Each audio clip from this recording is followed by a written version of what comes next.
Sveiki, esu humanitarinių mokslų daktaras Andrius Martinkus. Tęsime mūsų pamąstymus apie kintantį pasaulį ir apie Lietuvos valstybės, lietuvių tautos vietą šitame kintančiame pasaulyje.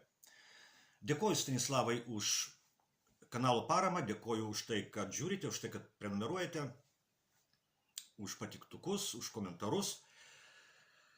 Prieš 616 metų, 1410 metų Liepos 15 dieną įvyko Žalgirio mūšis, kuriame Lietuvos didžiosios kunigaikštystės ir Lenkijos karalystės kariuomenės sutriuškino kryžiuočių ordino pajėgas. Tai buvo vienas didžiausių viduramžių mūšių ir vienas svarbiausių mūšių dėl jo ilgalaikių geopolitinių pasekmių. Šitas mūšis užbaigė beveik 200 metų trukusį karą tarp Lietuvos ir kryžiuočių arba vokiečių ordino. Lietuvos ir Lenkijos pergalė Žalgirio mūšyje net 500 metų sustabdė vokiečių veržimąsi į rytus ir jų pastangas kolonizuoti naujas teritorijas rytų Europoje. Didelį indėlį į pergalę Žalgirio mūšyje įnešė ir tūkstančiai karių iš dabartinių Baltarusijos, Ukrainos ir net Rusijos teritorijų, kurios tuo metu buvo Lietuvos didžiosios kunigaikštystės dalimis. Pastangas veržtis ir kolonizuoti rytų Europą Vokietijos valstybė atnaujino tik 20-ajame amžiuje per Pirmąjį ir Antrąjį pasaulinius karus. Abu pasauliniai karai buvo lemtingi Lietuvos valstybingumo istorijoje. Einant į pabaigą Pirmajam pasauliniam karui buvo atkurta Lietuvos valstybė. O vykstant Antrajam pasauliniam karui šita Lietuvos valstybė žuvo. Tačiau Lietuvos valstybingumas nebuvo visiškai sunaikintas. Po Lietuvos okupacijos ir Lietuvos įjungimo į Tarybų socialistinių respublikų sąjungą Lietuvos valstybingumas egzistavo Lietuvos Tarybų socialistinės respublikos pavidalu. Ir tik vokiečių okupacijos metais, nuo 1941 metų vasaros iki 1944 metų vasaros, Lietuvos valstybingumas neegzistavo jokių pavydalų. Pagaliau einant į pabaigą šaltajam karui ir einant į pabaigą TSRS egzistavimui, 1990 metų kovo 11 dieną LTSR aukščiausioji taryba paskelbė Lietuvos nepriklausomybės atkūrimą. Buvo paskelbta būtent apie Lietuvos nepriklausomybės, o ne Lietuvos valstybingumo atkūrimą.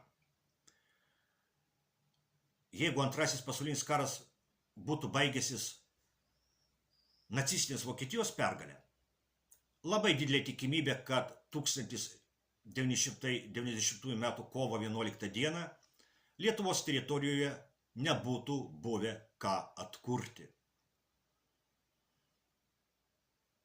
Nes labai gerai yra žinomi Hitlerio planai rytų Europos atžvilgiu.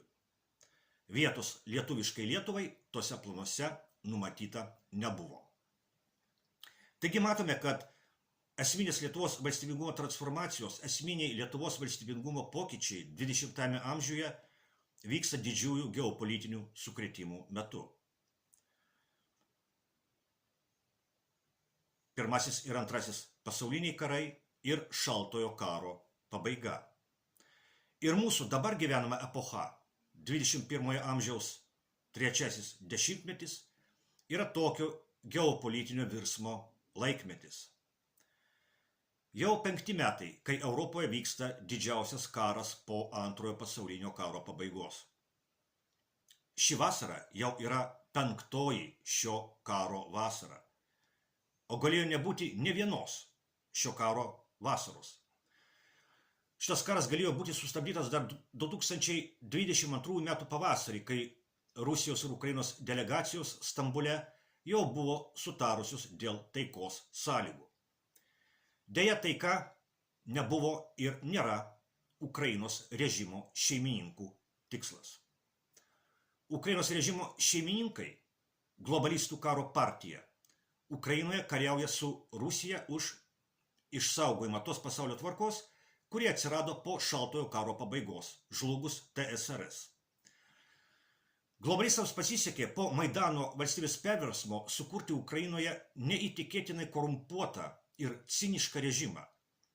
Režimą pabaisą, režimą monstrą, kuris sutiko kariauti už globalistų interesus iki visiško Ukrainos valstybės ir jos gyventojų sunaikinimo. Ukrainos režimas už pinigus pardavė Ukrainą kaip vakarų karo prieš rytus įrankį. Ukrainos režimas dalyvauja tame pačiame vakarų žygyje prieš rytus, kuris vyko kryžiuočių ordino laikais, Napoleono žygio prieš Rusiją metu, Kaizerio Vokietijos pavidalu Pirmojo pasaulinio karo ir nacistinės Hitlerio Vokietijos pavidalu Antrojo pasaulinio karo metu. Dabar šitas vakarų žygis prieš rytus vyksta Ukrainoje vakarų globalistų kare prieš Rusiją. Vakarų globalistų karinės organizacijos NATO plėtimasis į rytus yra globalistų karo prieš Rusiją dalis. Kare prieš Rusiją Ukrainoje labai aktyviai dalyvauja kita globalistų organizacija – Europos Sąjunga.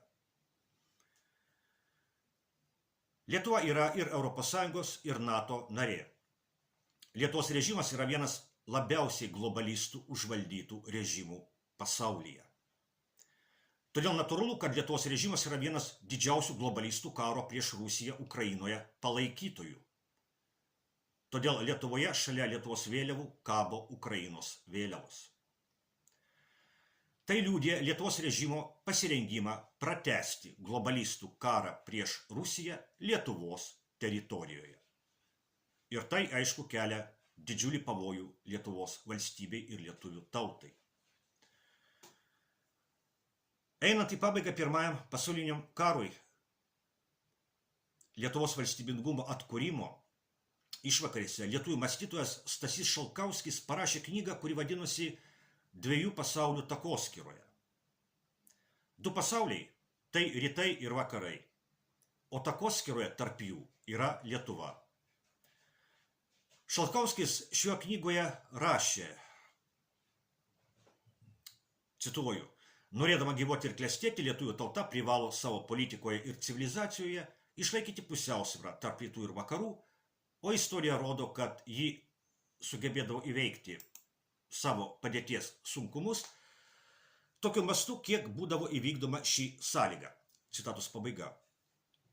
Kitoje šios knygos vietoje Šalkauskis rašė, kad 13 amžiuje atsiradusios Lietuvos valstybės pašaukimas buvo ginti vakarų civilizaciją nuo rytų barbarų ir ginti rytų civilizaciją nuo vakarų barbarų.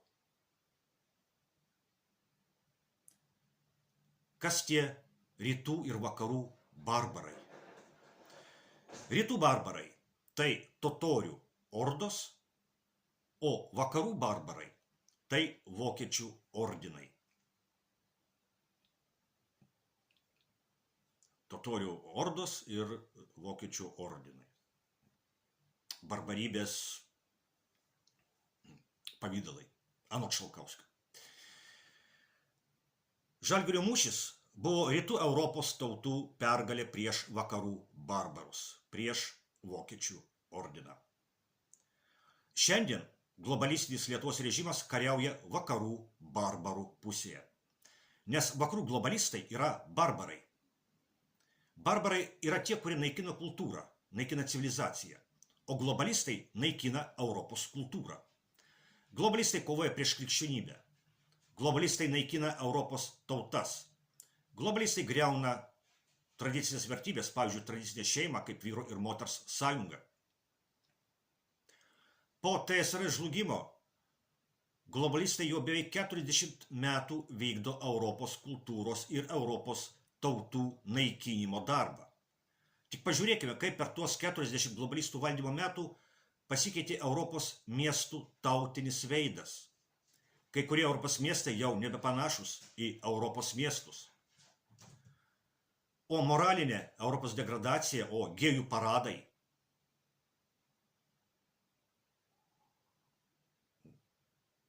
gal ir keista pasirodys, bet kai buvo TSRS vakarų Europoje,